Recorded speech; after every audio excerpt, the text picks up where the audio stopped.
right, so today is the last day, so a few changes with the program generally. So unlike the other days, today we'll have 2 breakout sessions. We've had 3 breakout sessions all along. Today we'll have 2 breakout sessions, and we'll have 2 concluding plenary sessions. Previously we had just 1 to close the day with. Today we are having 2.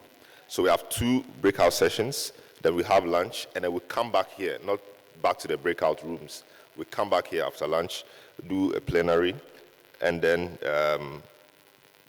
take a short break, and then do another one that we can wrap up the conference. So we want to quickly start with today's.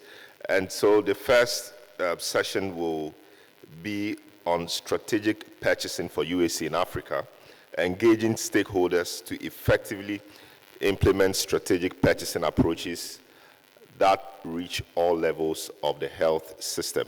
And to moderate this session and introduce his panelists is Professor John Ataguba. Shall we receive him with a round of applause?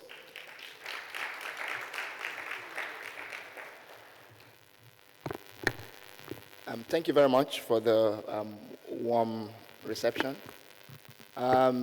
It's good again to be on this platform. Sometimes when you're here, it's like you're in a hot seat, huh?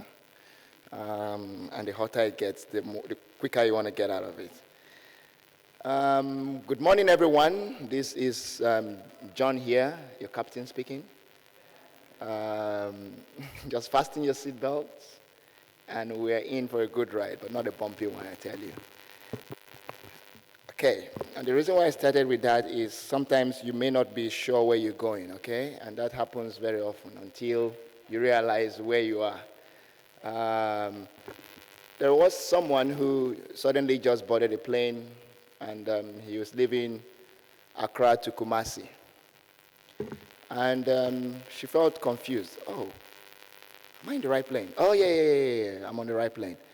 And what happened was, the moment she got onto the plane, she saw very, very big seats in front. And then she started going towards the back, and they were smaller seats. She looked like, come on, let me grab one of those big ones. And she sat on the big ones. You know what that means. Some people call it business class. So she sat there, and the plane was about to take off, and suddenly the flight attendant came to her and was like, ma'am, do you mind just taking your seat? And she said, but is there anyone sitting here now? The flight attendant said, no. I said, then what's the problem? Don't tell me the problem. Now, the issue is suddenly it degenerated into an argument, and the pilot had to step in. And when the pilot stepped in, the pilot simply whispered something into her ears, and here this gentlewoman now, yeah. Now this woman, the young lady, got up and went straight to her seat without an argument, and the pilot went back to the cockpit. And then the flight attendants were all amazed. Come on, young man, what did you do? How did you convince this woman to get up from that big seat to her originally assigned seat? And the pilot said, you know what, don't worry. I just told her something very simple. Look, the seat you are on now is going to Tamale. Your own seat will take you to Kumasi. So just choose whether you're going to Kumasi or Tamale and make the right decision. And she took the right decision because she knows where she was going to. She went back to her own seat. So now you could see basically that decisions we take, you can basically arrive at something very strategic by being what? Just simple messages and simple ways of doing things. And that is why we are here. Okay, now, it's important for us to know strategic purchasing, but more importantly, to know that strategic purchasing is all about us. It's not something hanging somewhere up there. It's all about us. We are consumers of health services. Some of us are providers of health services, and some of us are supporters of health services, financially and otherwise. I would start out by giving you a very, very interesting story that, for me, encapsulates what strategic purchasing is and how it really comes to us as individuals. I like storytelling, and I also like stage shows. So you got to see that part of me. Some of you saw me dancing yesterday and were like, okay, this guy, you dance. Now you see me, oh, okay, now you're a comedian, huh? Okay, good. What else do you have in your bag? And I open that bag, you see many things. Good, of course. Um, Now, in the world of service provision, there's competition somehow. Many health providers are competing for something. People. It would not be nice for you to have a health facility built and no one is coming to use it. And then there was a young man who's just opened a health facility, and the man is struggling. He's struggling to bring people to his facility. Why? Because his services are so expensive. And then he learned from others that others are doing things that he's not doing. So he felt the best way to do it is to innovate. We always hear the word innovate. So this young man went out, and because he's so rich, he went out and bought a helicopter. And the reason why he bought a helicopter was to transport people from his health facility to a possible referral facility. And so this young man was so excited. Now I have innovated. I'm going to get all the customers. I'm going to paste on top of my board that if you come here, this facility would offer you first-class service, would take you on a helicopter ride to wherever you're going to go. And for him, he thought that that was all. He forgot so many things, which we'll learn just now. So this young man went and started looking for a pilot. Now, these are decisions that he's taking. And every decision he takes has implications. He looks for a pilot. He got one, luckily. But the pilot was charging him something very exorbitant. And he said, I cannot afford that. And then he took another decision. Let me help my people. I'm going to learn how to fly. So because he was going to learn how to fly, he started scouting around to see how to fly. And of course, the internet is replete with many information. So he Googled, and then he found the manual, how to fly. So excited, he told his team, you know what, we've made it. All I need to do is fly my customers from wherever they are referred, to take them to where they are referred. So to cut the story short, this young man said the first thing he would do is to first of all test run this thing. So he hopped onto his helicopter, and he printed his manual because he couldn't hold his Google flying. So he opened the first page, he needed to fly, and then the manual told him what to do. He needed to switch on the helicopter. And then he pressed the button A somewhere, and the helicopter blades started swinging. And he goes, wee-haw! He's done it.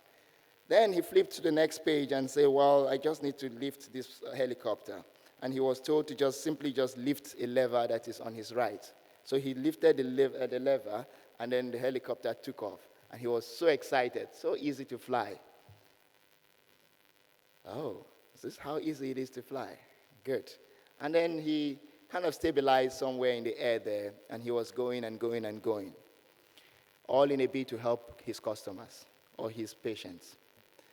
And far into his trip, he realized, I need to go back home, which is very important. He flipped again to the next page, how to go back home.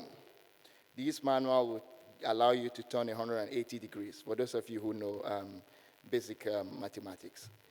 So he was told to just press a button called button C. He pressed the button C, and the helicopter just made a 180 degrees turn. That means going back to where he's going to come from. And then he was very close and close to his hospital or his health facility. And what did he do? He flipped onto the next page because he needed to land. Unfortunately for him, it was written there that it will be continued in the next feed. He needed to land, but it will be continued in the next feed, which he didn't get from Google before he got up. So the problem is now that this guy has bought a helicopter to help his patients, but the unfortunate part is that he's just there in the air. He can't land. Now, the reason why that is important is that in as much as we want to be strategic in the way we do things and we improve the way services are provided and people get access to services, it's important for us to get that manual right. That manual needs to be gotten right. Now, let me break up the whole story so that you understand how it fits into the debates of strategic purchasing. For this particular provider, the provider thought that it's all about providing services that people need. It's not all about providing services that people need, but those services have to be provided in a certain way. And that is important. Again, it's not all about ensuring that you use the money you have, but you have to use that money in a certain way that will benefit your population. It has to provide services that people really need, and you must be kind of efficient, ensure there is equity, sustainability, and more importantly, the services you provide have to be of adequate quality. So people always confuse quality with costs. Because I am going to fly my patients with a helicopter, it will be first-class service. There is onboard feeding. It's way beyond that. So we have to ensure that services are provided with very, very good quality. And there is a famous African writer, the late Chinua Achebe. He talked about the story of a bird. And he says, there's a bird that suddenly learned how to fly without perching. And you know why that was so? Because hunters learned how to shoot without what? Aiming. So the bird now learned how to fly without perching because he knew how hunters are now trying to get it. And that is the whole idea behind, for me, strategic purchasing. So you try to ensure that things are done. Because providers in themselves, people are social beings. Social beings in the sense that they adapt and they are willing to change behaviors. So in as much as we think that we are smart, we want to make things strategic, other people are also strategic in terms of defending their own actions. So our ability to also preempt the strategies of others is very important. It's like economists will say, it's a game theory, okay? So you have your own set of strategies, and the other player also has his or her own sets of strategies. But what we're looking for is the sets of strategies that kind of speak to each other. And that is, for me, what strategic purchasing should be all about. Okay, that for me fits tightly with the idea of spark. If you know what a spark plug is, you know what a spark plug is. It just ignites, and that's what propels your car. And that is what Spark is trying to do. Spark is trying to propel a lot of stuff on the African continent. A lot of things that are laying dormant in different repositories, and things where we don't know. Spark wants to bring it to life. Spark it, and then we are on the track to universal health coverage. Spark, as an initiative, came together through a series of discussions. And the reason why that is important is there are lots and lots of technical work that have been done on strategic purchasing, not just in Africa, but globally. But they are sitting up there. The local people don't really connect with the kind of stuff we published. Oh, you published a paper in the Lancet. Kudos. There is a young woman dying there because she's unable to access antenatal care. Reason being that providers or insurance company will not pay for antenatal care. How has the paper published in the Lancet got to do with helping the young woman who is unable to attend ANC services? Now, Spark is that initiative that will link the two together. We want to move from the high-level discussions to reality, the nitty-gritty, things that matter. Human beings matter, and that's the reason why we do research. And that is why Spark came in as an initiative that tries as much as possible to, one, strengthen capacities around strategic purchasing, which is important. You need to have the capacity to be able to understand what it is, to be able to also bridge the gap between knowledge and also receipt of health services. So Spark comes in as an initiative within Africa to connect the dots. And in connecting the dots, achieve services for the common person.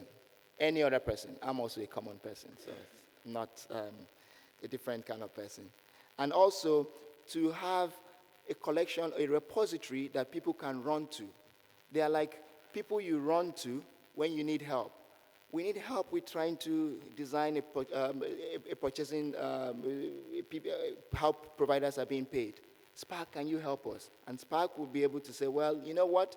We've got a bunch of people in Canada or in Ghana or in Guinea-Bissau that you can run to for XYZ. And in that way, you don't reinvent the wheel, but you use existing things to help people at the grassroots. And for us, what is important is ensuring that people, irrespective of their health status, irrespective of their income, irrespective of their location, nationality, irrespective of their orientation, should be able to have access to the needed health services without any undue financial burden. And that is what UHC is all about. And SPAC is also a partner to achieving UHC. And SPAC also tries as much as possible to empower also countries in terms of knowledge building and also knowledge dissemination to the grassroots. And like I said, it's all about making quality services available to everyone, irrespective of who you are. And recently, SPAC decided to, in their wisdom, which we all have to accept, put together a couple of researchers, and they're building a network. That network is very important because it allows us to leverage on what we already have and know what we need to add on top of what we already have to achieve strategic purchasing. And if you ask me what is this strategic purchasing, I would say strategic purchasing is basically one way of ensuring that providers, that ensures or basically links the people who pay for services and the people who get services in a way that they are able to use the services that they need without any financial burden, like I said. So without further ado, I would, at this juncture, call upon the leaders of SPAC to spark us, to ignite us, to launch us, and to allow us to see, to have a feel of who they are. And you will see the energy with which they are going to speak. They're not going to speak like me, because of the passion with which they have come to this initiative. You will see them speaking with passion. I would call on the executive director of SPAC, whom I think we all know, but like in my language they say, if you keep on hearing something over and over again, it wouldn't burst your ears. So I will keep saying it. It's not going to burst your ears. So I want to introduce two people, two very prominent persons. One is the executive director of SPAC, Nathaniel Otto. Nathaniel Otto is a home man, okay? He's at home. He's originally from Ghana.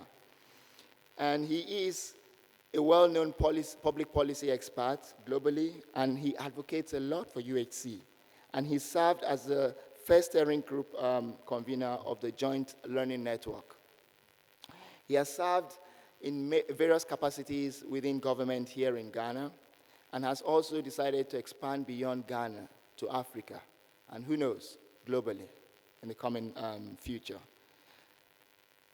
He is the Chief Executive Officer of SPAC, and he took up that position in 2015. And then the next person I would want to introduce, whom we all know again, is Cheryl Cashin.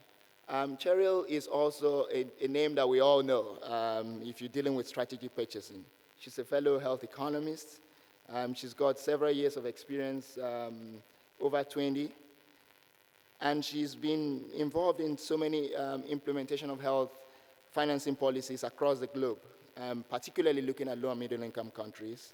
Dr. Kashin has served as advisor to many organizations, especially to ministries of health, in trying to strengthen health sector policy and, of course, monitoring. And there are very well-known figures in strategic purchasing. And I'm calling on them to tell us more about SPAC. I don't know much about it, but the much I know I have told. Let's hear from the horse's mouth. So we call on Dr. Kashin and Natalia Lotto to talk to us about SPAC.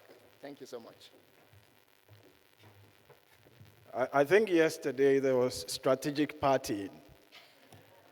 It was a very good night last night, and it gives us the energy to be in today to actually avert our minds to one important thing in the health sector. I tried looking up strategic purchasing on the internet. Unfortunately, anytime I tried, I saw procurement and I saw supply chain management. And then I added the word health to it, and it got a little better. And it explained what strategic purchasing was, as Professor Ataguba had said. But unfortunately, very few institutions were the ones talking about this. And these are the usual suspects: the World Bank, the WHO, Resist, I guess. Now, recently, SPAC, R4D, etc. are showing up. It's also gladdening to know that AfHEA had foresight about the importance of strategic purchasing, and at its fourth biennial meeting in Rabat 2 years ago, strategic purchasing featured as one of the sessions that was looked at or discussed. But in this AfHEA conference, it's amazing how many sessions have been devoted to strategic purchasing. This one, not the least. On each of the days that we've been holding the sessions, from the pre-session conferences, pre-conference sessions until today, there's always been something about strategic purchasing. So it tells us that it's become very important for us to look at. I think Professor Ataguba did justice to the subject, and so what I'll do is to just talk about what SPAC is doing in this space, but also to say that I had my first baptism in strategic purchasing in 2015. And if Chris is here, I don't know if Chris is here. Chris led a team of Ghanaians in 2015, of which I was a member, to look at and to review the NHIS of Ghana to make it a lot more efficient. And one of the things that we tackled then, almost 4 years ago, was strategic purchasing. The most recent example is the government of Kenya, which announced 2 weeks ago its intent to reform the Kenyan health insurance system, which they call the NHIF. And what the minister said during her press briefing was that she was intent of transforming Kenya's health insurer into a strategic purchaser. To add to that, the country of Rwanda has taken cogent steps to move in the direction of purchasing health services a lot more strategically. So there is traction on the continent. There are examples that we can look at, and there are lessons that have been learned. I will show a few slides, and these slides actually point to a few things, and one of them is a Pew research that was done 4 or 5 years ago, and this research actually showed a very big interest in better health systems on the African continent. The survey was in 9 countries, and top of the agenda was better health care, and this was by the citizens of these countries. But then look at this map. In spite of the desire of our people to have better health care, we continually do not devote the required resources to health care. And most of us are languishing around 5% of GDP allocated to healthcare. And in the midst of this, our people are being impoverished. If you look at this map also, you see Africa as a continent is one of the places where people spend the most out of pocket and are impoverished as a result of seeking healthcare. To add insult to injury, the prognosis for development aid or donor support is also not very encouraging, because into the future years, we are not going to see a significant increase in donor aid that is going to improve our health systems. So as has been said all along in this conference, we have to look at domestic resource mobilization, but also how we can use our health resources better. And these are some of the sources of inefficiency, just a few, in our health systems that we could correct by actually switching to strategic purchasing. And this is not undoable. There are examples where this has been possible, and the example is about rational use of medicines, as you can see here, published by the WHO. And what you can see here is exactly what Professor Ataguba talked about, that strategic purchasing does not have to remain at the high level, at the top level, and does not translate into people's everyday concerns. So as you can see here, a number of factors came together to make this work possible. And it was the fact that citizens were involved. It was the fact that the policy was robust. It was also the fact that the decentralized levels of government were involved. And so when you look at this, what it tells us is that to get here, it's a concerted effort. Now, SPARC is here to help take this agenda forward. And what we are doing is to improve strategic purchasing, as the WHO has said, to ensure that services in the health system are of the quality that we need, of the cost that we can afford, and also that the services are acceptable to everyone. And so I'm just here to call on you to work with us to catalyze strategic purchasing in sub-Saharan Africa.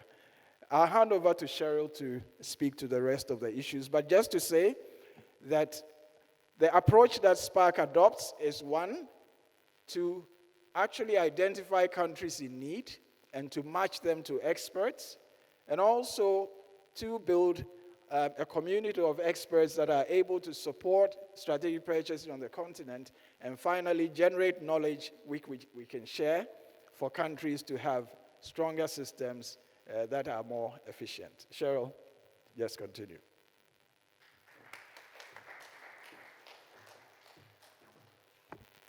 Thanks, Nat. So good morning, everyone, and it's so nice to see a room full after such a wonderful party.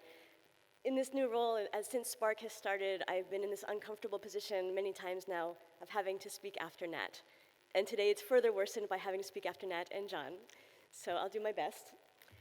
So as Nat said, we have seen this week how important strategic purchasing has become on the continent, how many people, how many experts are working on this topic, trying to learn about it, understand it, research it, build expertise. There's so much there. And I was thinking back to the first time I joined an AfHEA meeting in Nairobi, I think it was 5 years ago, and I can't remember a single session on strategic purchasing. So much progress has been made on this topic. And imagine if there were one place you could go where all of this expertise and knowledge and evidence were in one place that you could tap into, that you could access experts like Nat who have been there, who have done it before. You could get information about what countries are doing, what's working well, what isn't working so well, and why. And a place where you could bring your work, and it could be aggregated and synthesized and understood and translated into some practical guidance, resources, and tools for countries to make their own homegrown solutions to make strategic purchasing work. So the answer is there is such a place now.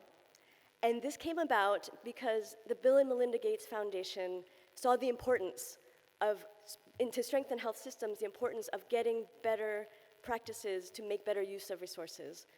And when they decided to invest in this space, they did a big consultation with country stakeholders, with partners, with experts. What is needed? What are the gaps that the foundation could fill? And the answer they got over and over again is someplace we can go where all of the evidence and the expertise and the knowledge are there that we can all discuss together and learn from and build this knowledge base together. And so the foundation invested in this resource center as a start to a much broader movement and connection and network, and I hope all of you here today will become part of that. So how is Spark going to work, and how can we ask you to engage and to help build this resource center, this initiative, and this movement? So we thought, what are the ways that we can bring together the expertise, the evidence, the experience, and the knowledge? And it turned out 3 pillars kept emerging. The first one has to do with the experts themselves, with all of you, to tap into the vast expertise on the continent and be able to build that group of people, build that expertise, and then make that expertise available to countries when they want to make change. So we're calling this a coaching and mentoring approach. Those who have done it before can work with other countries to work through, to bring the knowledge and the evidence into practice, given the context and the real challenges that are faced every day on the ground. And so that's the second pillar of country engagement. So instead of the typical projectized approach, we're going to implement this, so we're going to ask some experts to come for a project, develop some recommendations, a report, and leave. Can we find a better way to come to countries where they are and to support the processes that are in place, but to bring in the coaches and the mentors, to bring in the knowledge and expertise translated to actionable resources? And then, of course, the third pillar is the knowledge management. I have been working in the area of performance-based financing, as I'm sure many of you have for many years. Can we say definitively what works? What are the pros and cons? What are the contextual factors that make this a useful tool or maybe a distraction? Can we come together and discuss that knowledge, bring it together, and come to some guidance? So that knowledge management piece, we want to contribute to building out that part of knowledge on strategic purchasing. So this resource hub is an Africa-based hub. It is hosted by AmRef Health Africa in Nairobi. And you might be thinking, we're all health economists here. We haven't really worked with AmRef as a health financing partner. And the idea was having a partner to host this hub that had reach across the continent, that is able to convene and bring together countries that could also bring this work to the community level. AmRef has a lot of ties to community level. And then to bring in the technical expertise from many other partners. So AmRef Health Africa is hosting this hub, but there are partnerships already with 11 institutions in 10 countries who are bringing the technical expertise to help to define the issues, collect the evidence, interpret the evidence, and make it available. And this is just a little bit of a preview. We have some of our partners here today on a panel who will share with you how they're already doing that, taking their research and bringing it into policy and making it actionable to make real change for strategic purchasing on the path to UHC. So I'm going to leave more time for our panelists to share the real work. Thank you very much. That was awesome.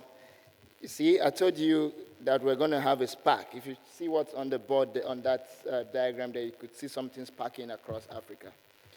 So Spark has been able to spark across Africa and was able to do what? Attract people. What we're going to do now is we're going to bring, just like Cheryl said, we're going to bring in a couple of people who are already partners with Spark to talk about, now we want to move from what is up there. I want to bring it down to the last person who accesses services. Or what we say, we want to implement things. So how do we bring evidence that we already have to be implemented? Before we go, let me try and pitch to you what I have defined as strategic purchasing, hearing from what everyone has said. My understanding of strategic purchasing is that whoever pays for health services must become an active partner, or must take an active part to the provider's decision. So whoever pays should be part of the decision-making process of the provider in such a way, either directly or indirectly, in such a way that it will ensure that people would have access to the services that they need, and of course at affordable prices, and then in the most cost-effective way and equitably as well. So there has to be an active participation of whoever pays with whoever is providing services, as opposed to whoever pays is on his own or her own, and the guy who provides services are kind of separate. And in economics, we solve that. It's a matter of solving two equations: the equation of the provider and the equation of the funder, and you're basically looking for where the utility functions intersect. So without further ado, I would like to invite the moderator of a panel that we're going to put together.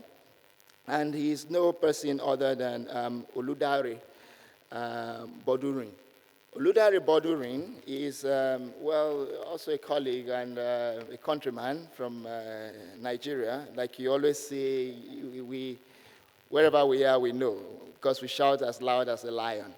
Oludare is a program officer with the R4D, Results for Development, and he's based in Abuja, the capital of Nigeria. He's a health financing technical assistant.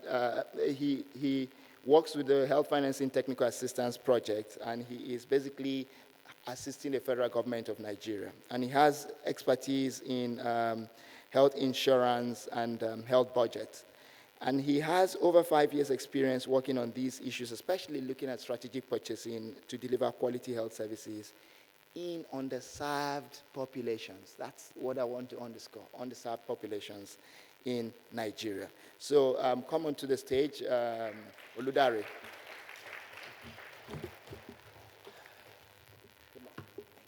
Thank you, John. I'll start by saying that in Nigeria, I have a couple of folks who we talk together and rub minds by way of mentorship.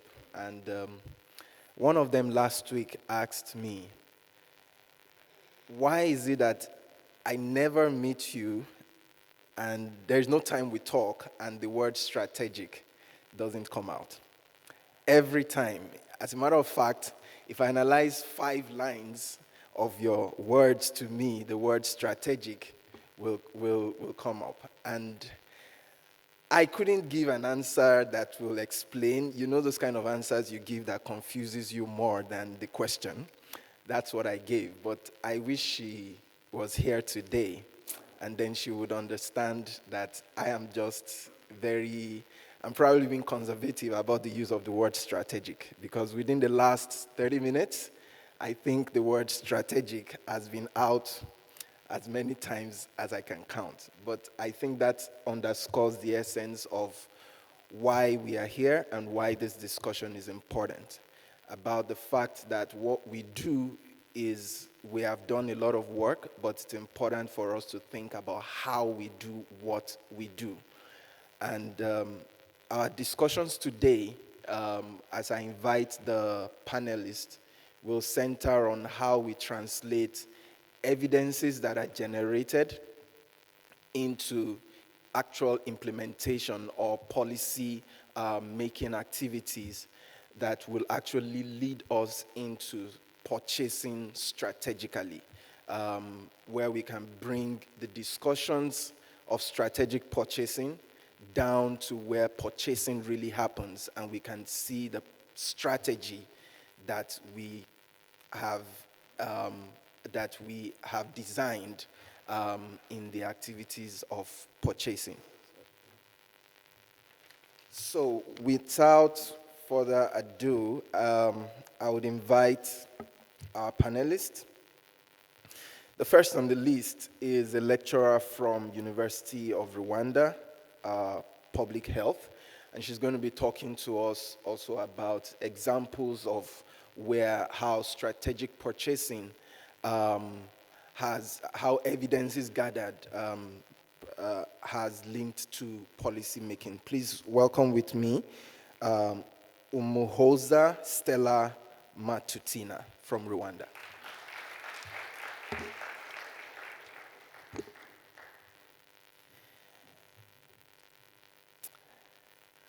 Our second panelist is from the Republic of Benin. She's a research assistant in the Center for Human Reproduction and Demographics. Please welcome with me also Christelle Boyi Honsu.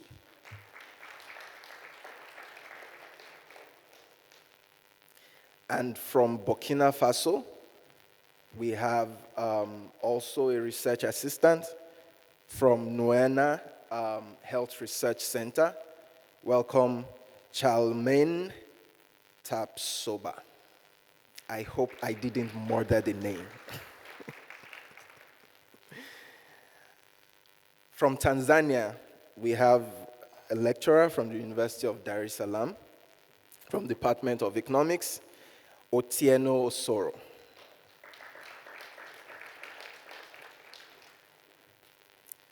And last but not the least, we have from Makerere University, a senior lecturer in the School of Public Health, Elizabeth Ekirapa Kiracho.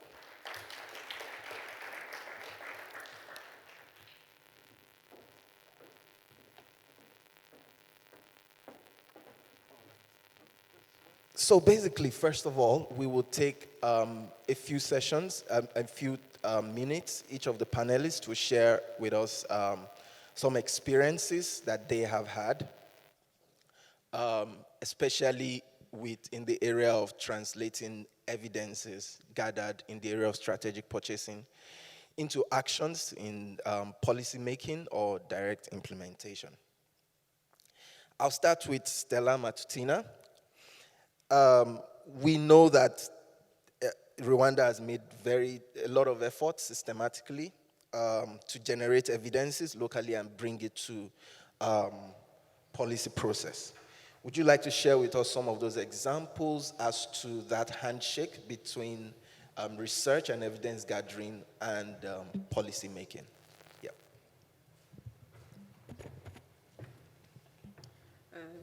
Good morning, everyone.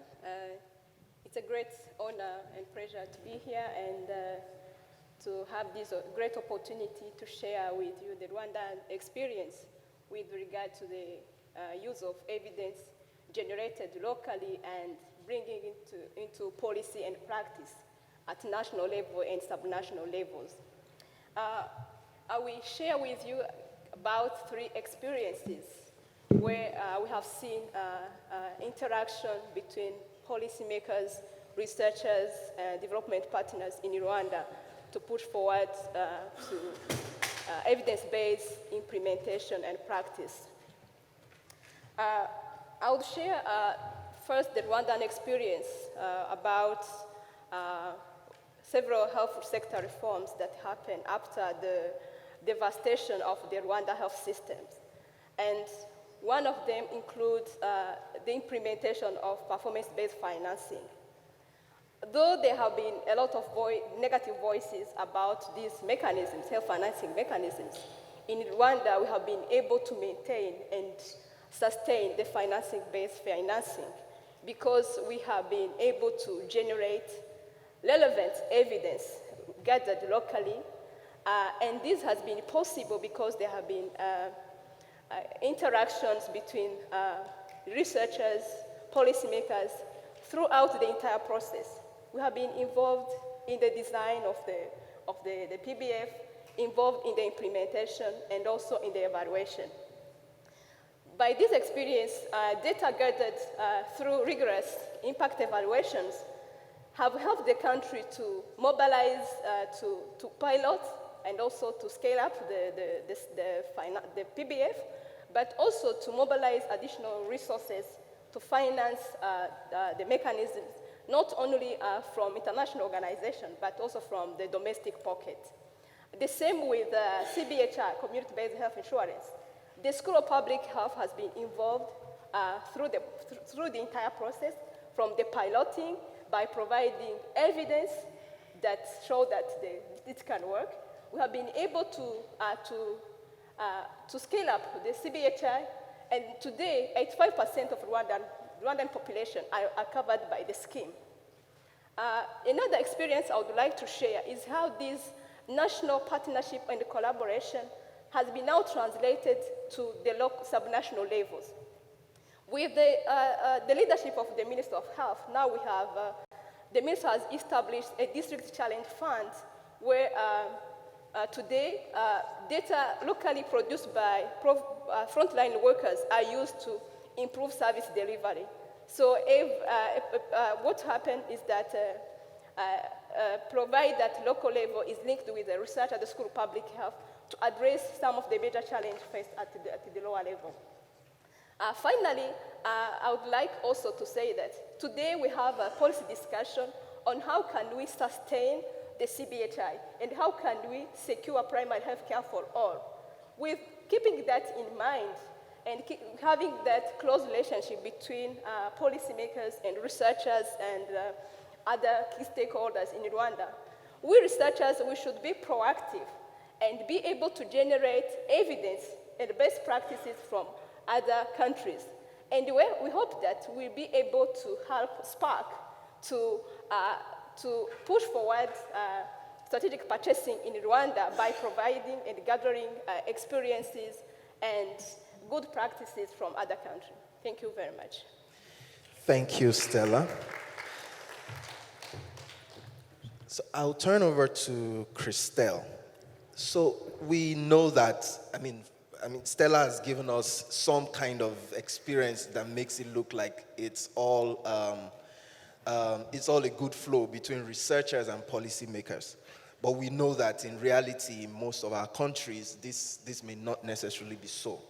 Do you want to share with us some experiences about challenges that you have faced in the Republic of Benin as to how that relationship has been between researchers and, or permit me to say, research and policy making, right?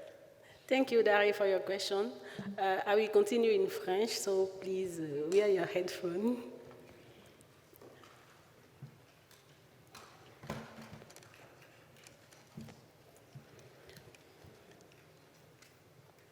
Ok, merci. Au Bénin, nous ne sommes pas encore au niveau du Rwanda dans l'utilisation de l'évidence pour nourrir les politiques de santé.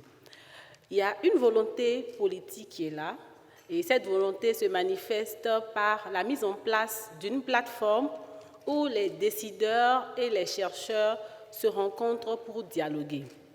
Les chercheurs apportent l'évidence au niveau de cette plateforme et communiquent cette évidence aux décideurs. L'objectif, c'est qu'ils en tiennent compte pour prioriser et élaborer les politiques de santé.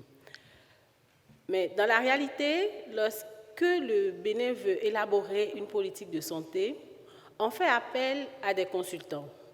Et dans certains cas, les consultants ne sont pas forcément des experts du domaine concerné. Et ces consultants disposent souvent d'un très court temps pour élaborer cette politique. Et donc, ce court temps ne leur permet pas de faire une analyse en profondeur de l'évidence scientifique existante. Et également, ils ont peu de temps pour discuter avec les parties prenantes clés pour pouvoir élaborer cette politique. Il y a certains cas, ce qui fait que nous assistons parfois à des politiques qui sont comme des copier-coller des politiques qui existent dans d'autres pays ou des politiques qui existent au niveau international. Dans certains cas, les chercheurs sont impliqués dans le processus d'élaboration des politiques de santé et quand les résultats sortent, on remarque que les décideurs ne sont pas toujours prêts à utiliser ces résultats pour agir. C'est le cas, par exemple, du RAMU, le premier projet d'assurance maladie que le Bénin a eu, où on a impliqué des chercheurs pour élaborer correctement la politique, mais les décideurs, pour la mise en œuvre, ont carrément décidé autre chose pour pouvoir atteindre leur intérêt politique, puisque c'était dans une période électorale. Il fallait dire ce que le peuple veut entendre, qui n'est pas forcément ce qui est nécessaire, ce qui est important pour pouvoir atteindre les objectifs. Merci.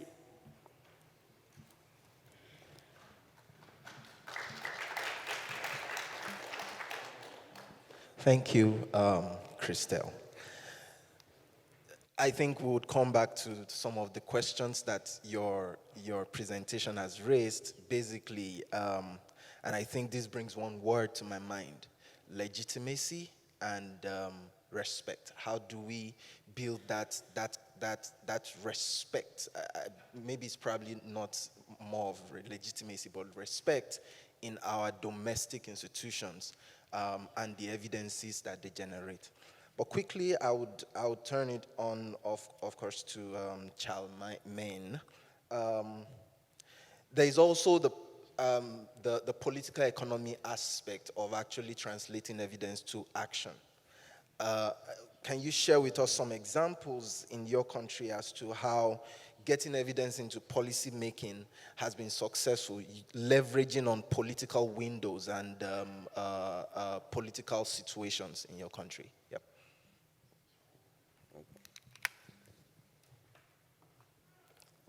Merci beaucoup.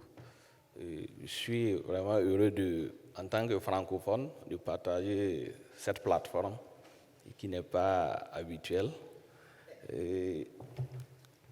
Donc, je m'en vais vous donner l'exemple du Burkina Faso. Au Burkina Faso, on peut prendre l'exemple des résultats de la politique de gratuité des soins sur les enfants de moins de 5 ans et sur les femmes enceintes, qui ont été transformés en messages accessibles aux décideurs par les chercheurs en collaboration avec les ONG. Et ensuite, ils ont saisi l'opportunité de la campagne présidentielle en 2015 pour partager ces messages avec les différents candidats.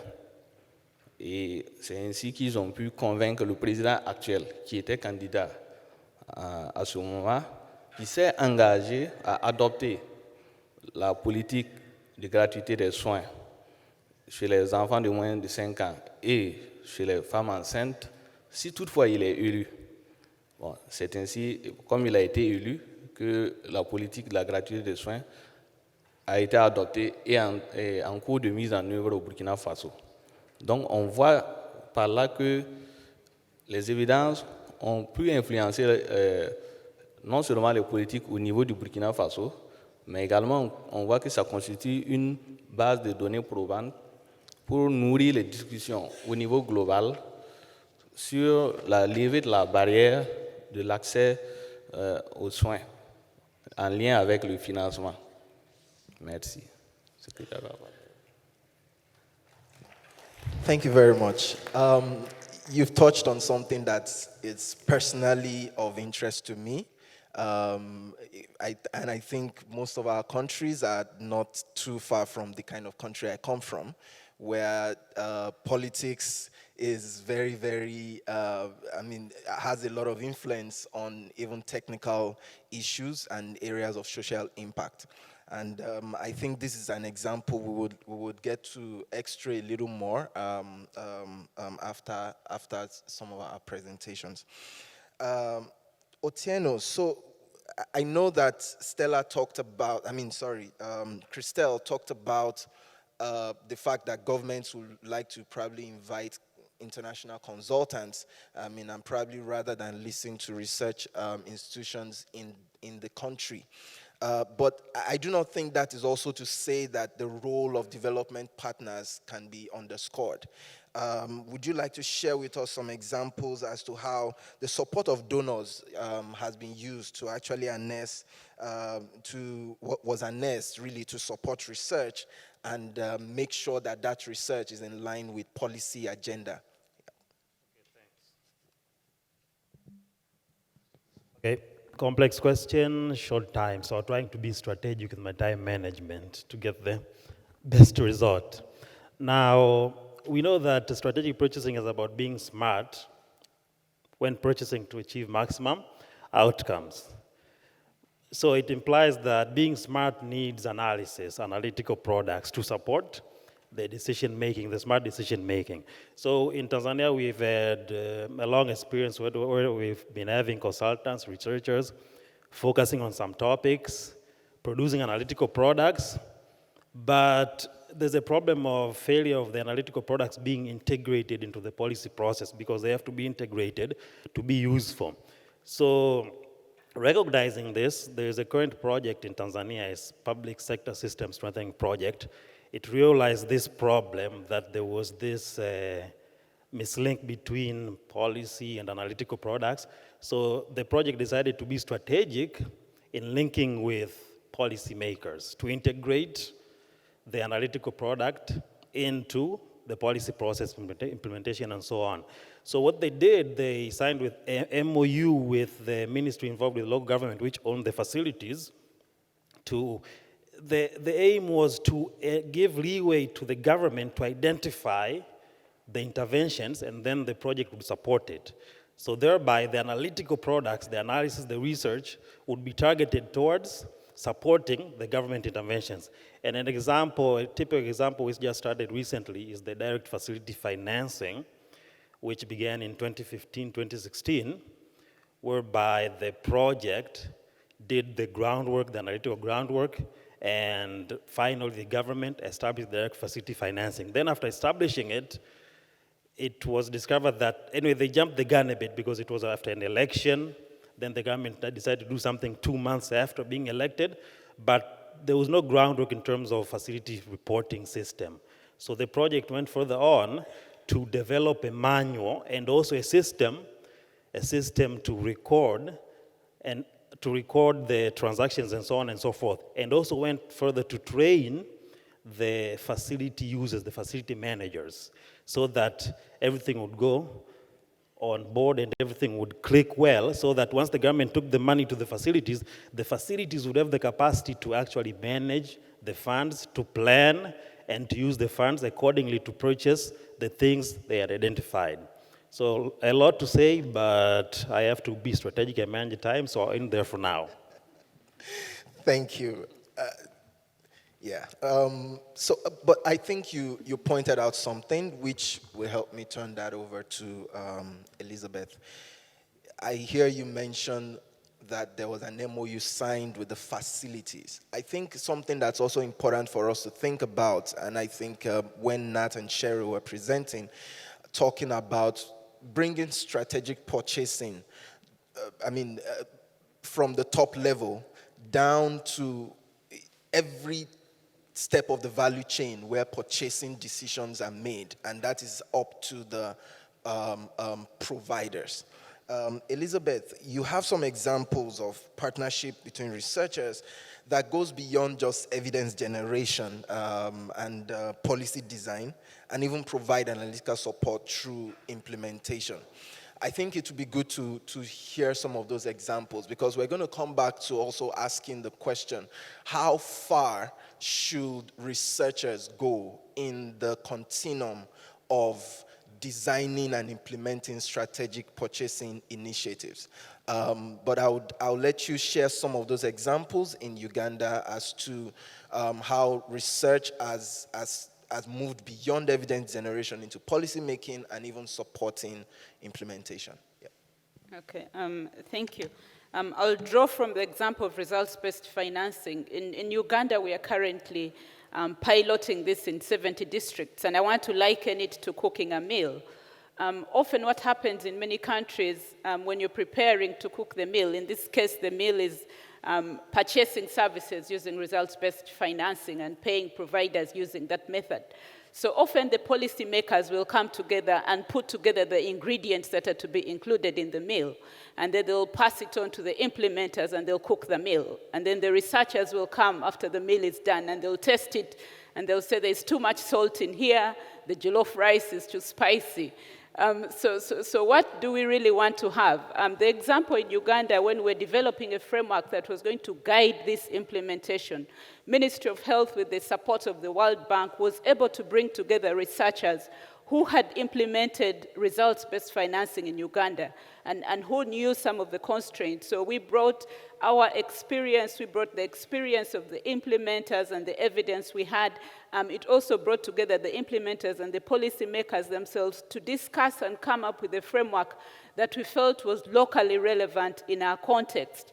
But that did not end there. Now that we have started implementing, there is also an operational research arm so that we can continue to find out what is happening and see what to tweak. When you're cooking, you often test and say the salt is too little, I need to add more of this, I need to reduce on this. And so we are cooking that meal together so that this can inform the final meal that we have. And so the two key lessons that I really want to leave behind is the fact that researchers, policymakers, and implementers need to get together right from the beginning to decide what they want to cook. But as that is being implemented, we also need to continue to observe and to take back these lessons. And the second thing is the fact that it matters how we give this feedback.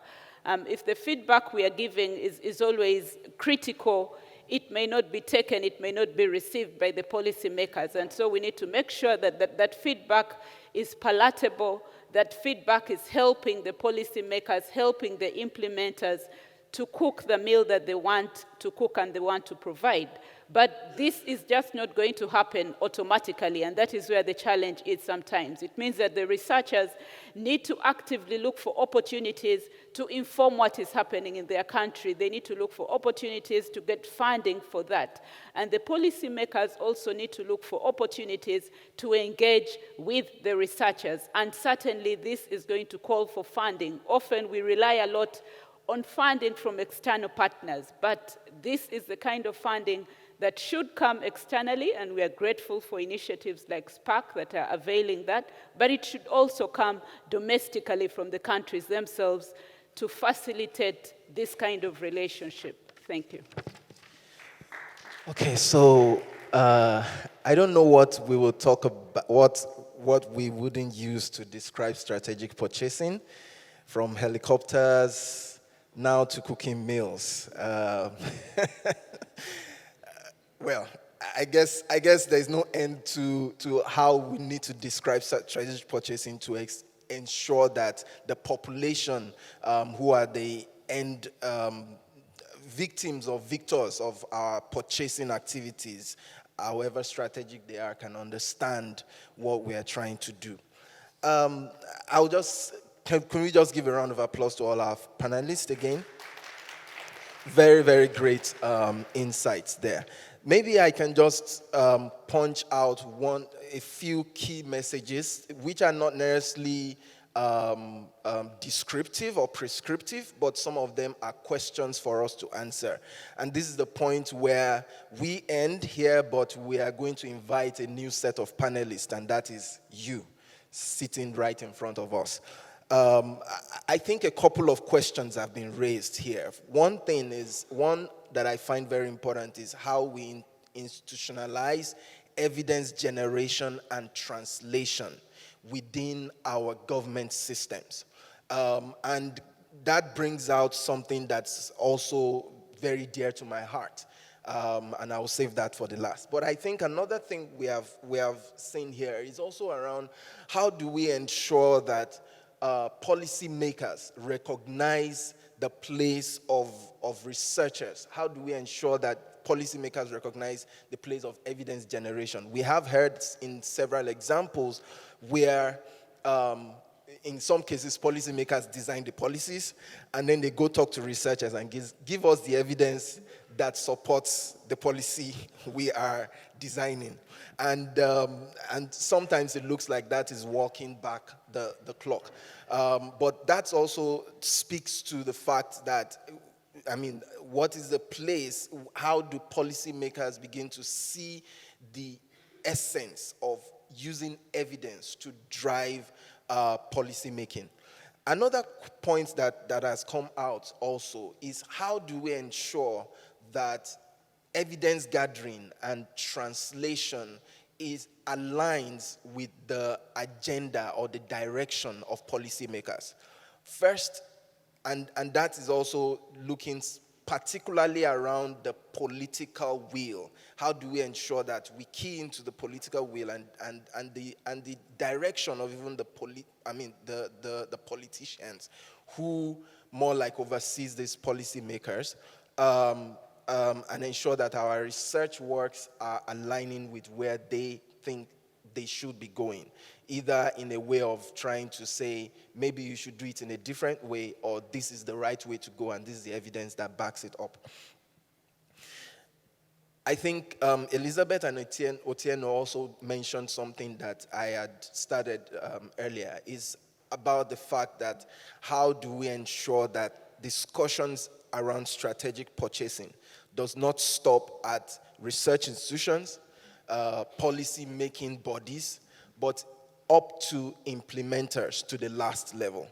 I recall at some time in my time when working on a project, I'm sure some of us know that project, the AfHEA Community Healthcare project in Nigeria, discussions around how do we make sure that population can design their own packages using the principles of strategic purchasing. And we developed a game. It's called Choosing Health Plans Altogether. I think that has become a bit popular across the sector.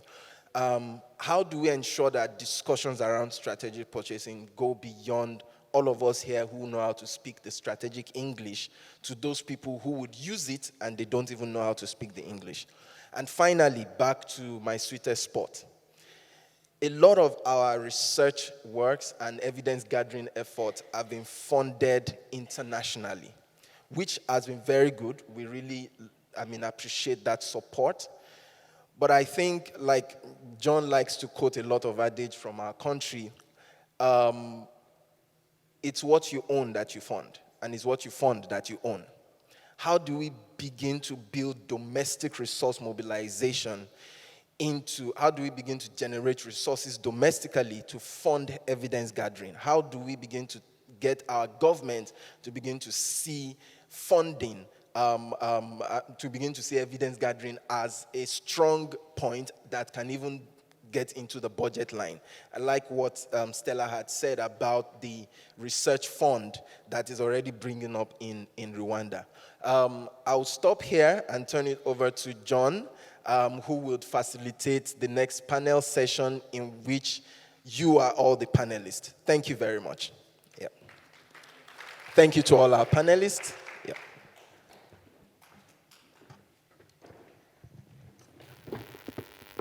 Thank you so much. You may, I don't know where the questions are going to come, and now we only have one seat, so maybe we can take, okay, two. Oh, there's one there. Oh, my eyes are not great. So we'll call on Nathaniel. Nathaniel? Okay. I'm sure he's still flying from somewhere to here now. He'll be here in a while. So now this is the time for us to speak. Again, I would use one adage from my language. We have many of them. They say when there is a snake, and that snake is in, it's a kind of pot that we used to cook at home, very oval in shape. If there is a snake in that pot and you need to get that snake out, you have to be careful because you can't see. The moment you dip your hands into it, it bites. So when there's a snake in that kind of pot, carefully take it out. So now we are dealing with so many issues and many things came up here that we really, really need to take out. And one thing I like is that there needs to be kind of feedback across the sectors. And Elizabeth talked about that, which I think it's a very important thing for us to keep in mind. So I'm opening up the floor to you. We're going to take a couple of questions. I'm going to do the random walk process. If there are too many of them, I close my eyes, and if you're there, then you're lucky. So we'll take a couple of questions, show by raise of hands, and I will do the random walk if there are too many, like I said. Only one there. Two there. If you just, I'm giving you numbers, and then there will be mics coming around. Any other person? Okay, 3. Any other? Okay, let's start with this. Number one is over there. Can the mic get there, please? Okay, good. Please keep it brief. Merci beaucoup. Je suis Dr Ibrahim, je viens du Sénégal et je travaille au programme santé de l'USAID dans la composante renforcement du système de santé. J'avoue que je suis très heureux d'avoir participé à ce panel pour mieux comprendre l'achat stratégique. Et j'ai fait une migration parce que je la voyais surtout dans la couverture maladie universelle, mais ça m'a permis de faire une migration vers les soins de santé primaire. J'ai été particulièrement intéressé par l'exemple du Rwanda sur le financement basé sur la performance. Et là, nous avons pu identifier un trigone d'acteurs que sont les chercheurs, les prestataires et les décideurs. Et cela montre la place fondamentale que joue la recherche dans le fonctionnement de nos systèmes de santé, surtout dans la stratégie des soins de santé primaire. Alors, le fil de relation que j'ai pu identifier entre les chercheurs et les prestataires, c'est peut-être l'application de la recherche par la formation. Alors, mais mon problème, c'est que je n'ai pas identifié la place des communautés dans ce trigone. Peut-être si l'exemple du Rwanda peut nous identifier sur la place des communautés dans ces relations entre les acteurs. Merci beaucoup. I'm from Gates Foundation, so we're glad that we can partner all of you for this very excellent program.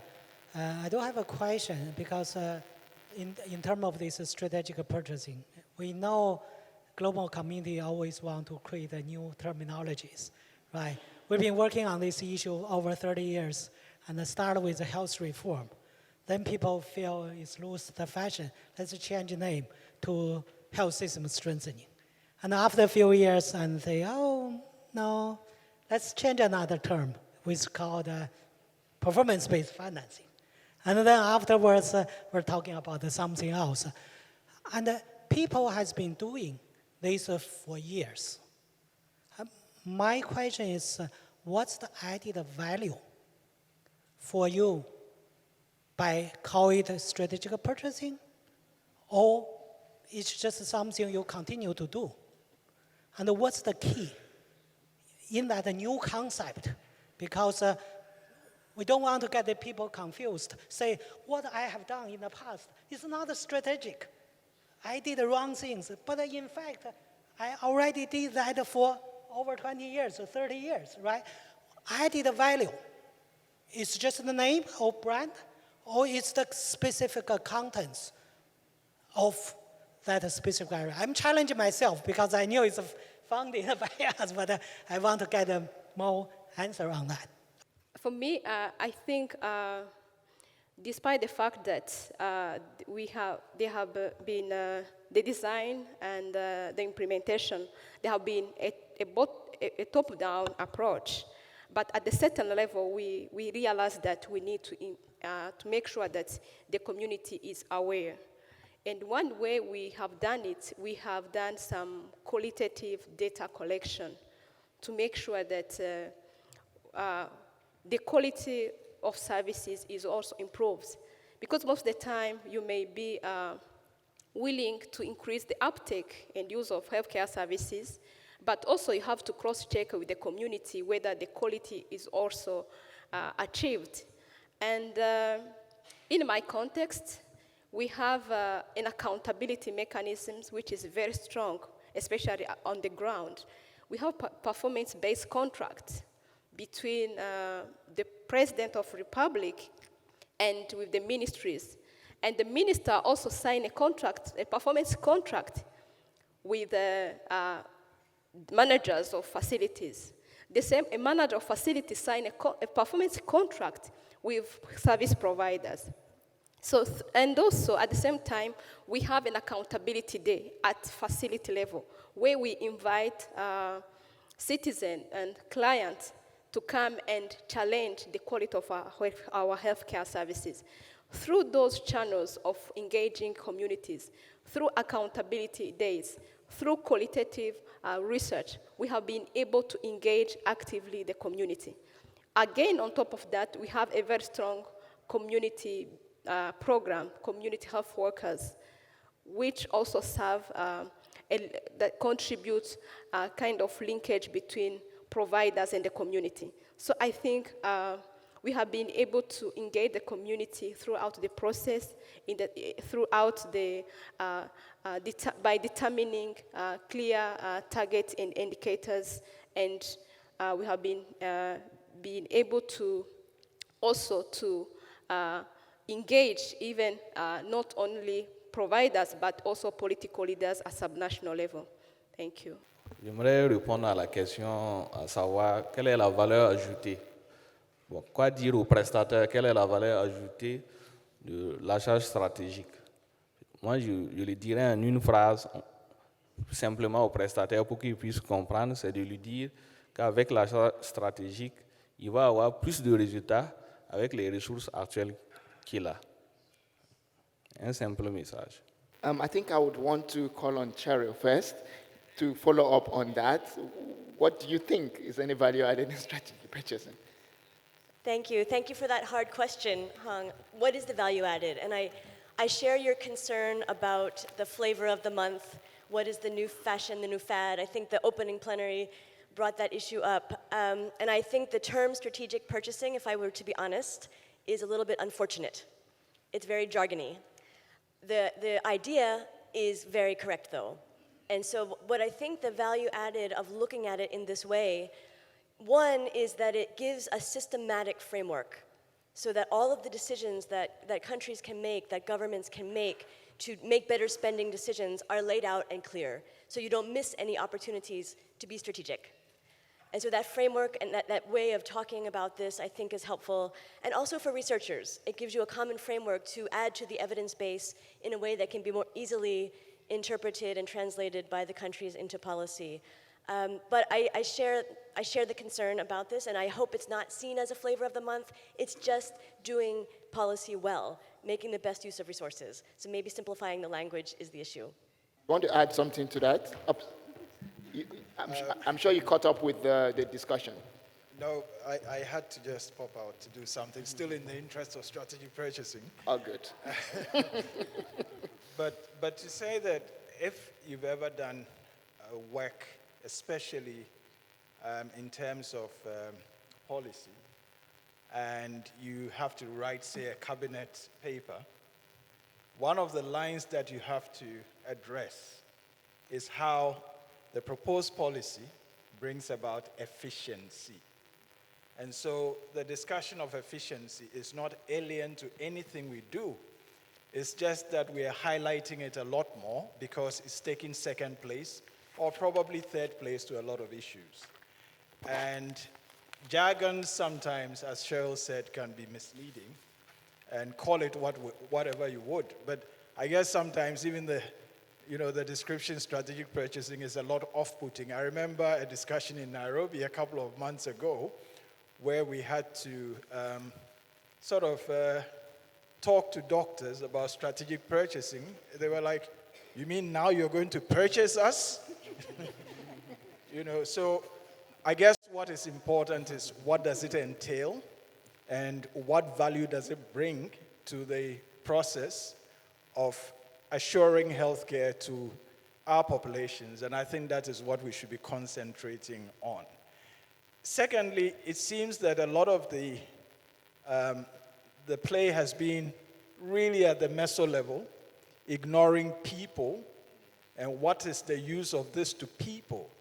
And I always summarize, I know we have high-level summaries of what it means to have healthcare for the people, but the questions that they will ask are we getting quality care?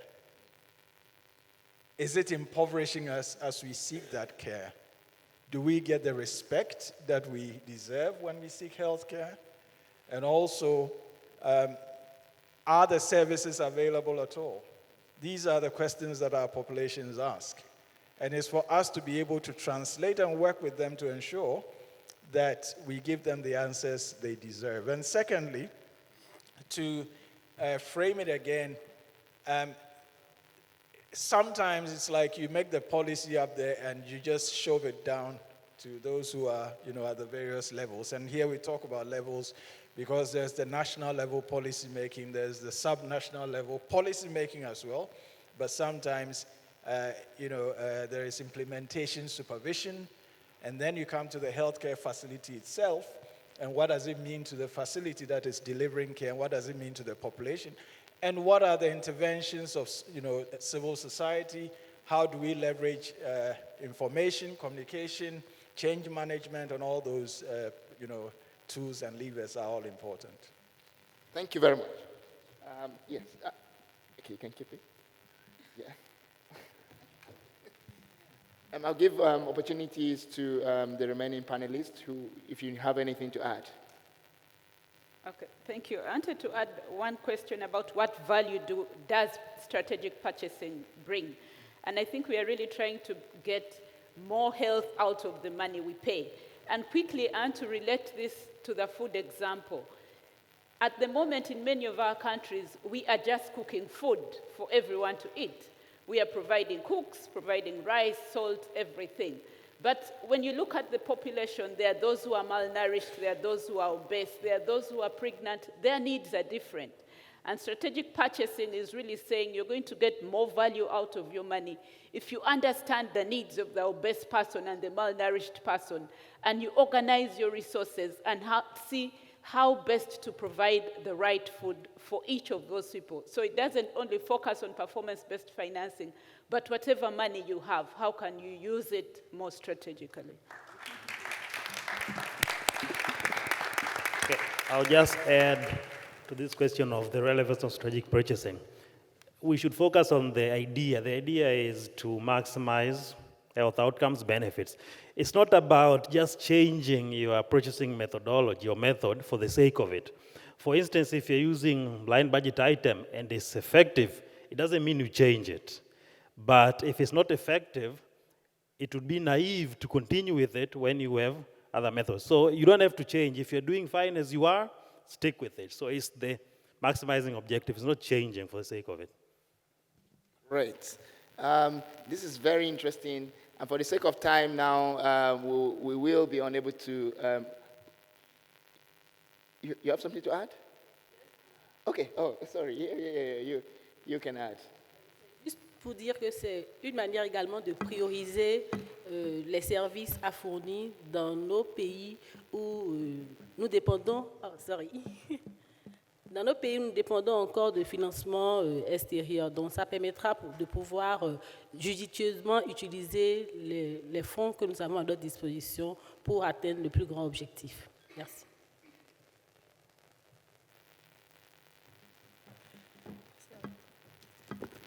Thanks so much. With this, I would like to I want us to thank the panelists and thank all of us too for contributing to this rich debate. So we will let the panelists go down, or if you want to sit here and while we're close, it's up to you. And you take the spotlight, at least 5 minutes of fame. Thank you.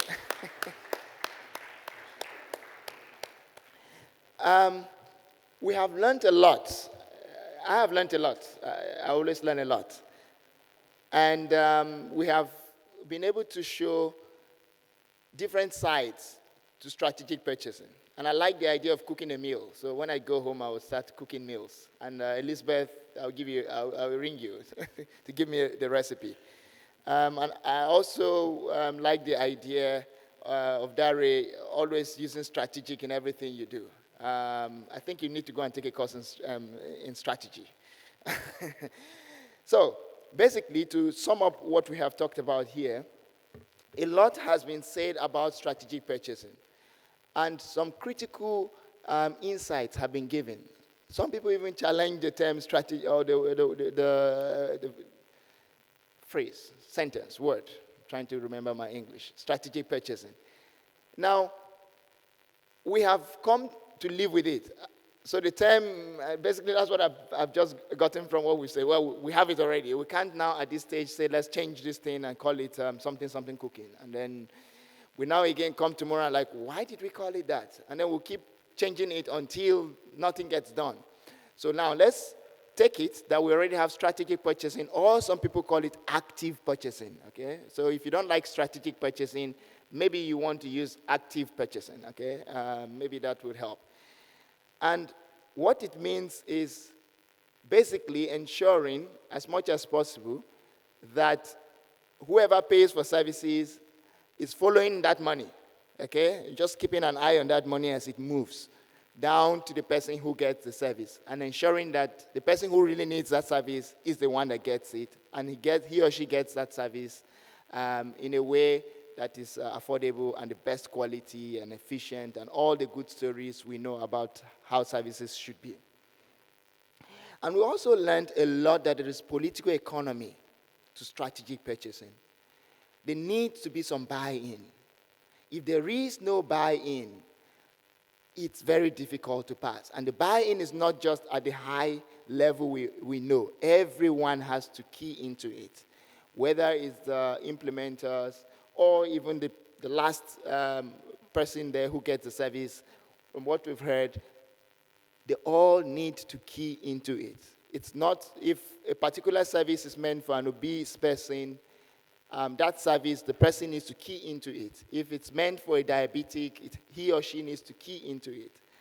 And we've also learned that there has to be feedback in that loop system from where that money gets pulled together to whoever gets the service. There has to be, this has been done, this has not been done, and there has to be learning from mistakes. There will be mistakes, but learning not to repeat those mistakes to ensure that we're on the right track to achieving universal health coverage. We have to keep this at the back of our mind. The reason why we're doing strategic purchasing is because of universal health coverage. We're not doing strategic purchasing in itself in as much as it has intrinsic value. It's inextricably linked to the broader goal of universal health coverage, and that has to be borne in mind. And we have all also learned that strategic purchasing, however you want to name it, cannot be successful without, one, the researchers bringing on board, two, politicians, who, of course, call the shot, and also implementers and clients or people who use services. There has to be one language that is spoken by all. And if there is a discord in the language that is spoken, then there is problem. That synchronym or harmony in the language that is being spoken is what will ensure that people at the end of the day get services that they need, and that is exactly what strategic purchasing is about. It's at the heart of people getting the right services that they need. And I tell you from what I've learned, Spark is well positioned in that regard to serve not just as a hub that pulls together researchers and also resources from across the continent, but more importantly, serves as an avenue that will ensure that people, wherever they are in Africa, well, that's what we're dealing with for now, should be able to have access to services. And I would also want to encourage us to, as much as possible, if you have resources or you are aware of something that is going on within the continent, to please bounce it by Spark. Let them know success stories. Let them know challenges. And they will be happy to collate them and also possibly link you up or link people up to be able to find solutions to challenges we faced. If there is any success story in any part of the world, no matter how small or how subnational it might be, please let us know, and we'll be happy to be part of that and also to contribute towards making Africa our home, the birthplace of Earth, a better place for society. So again, thank you all for coming and have been part of us.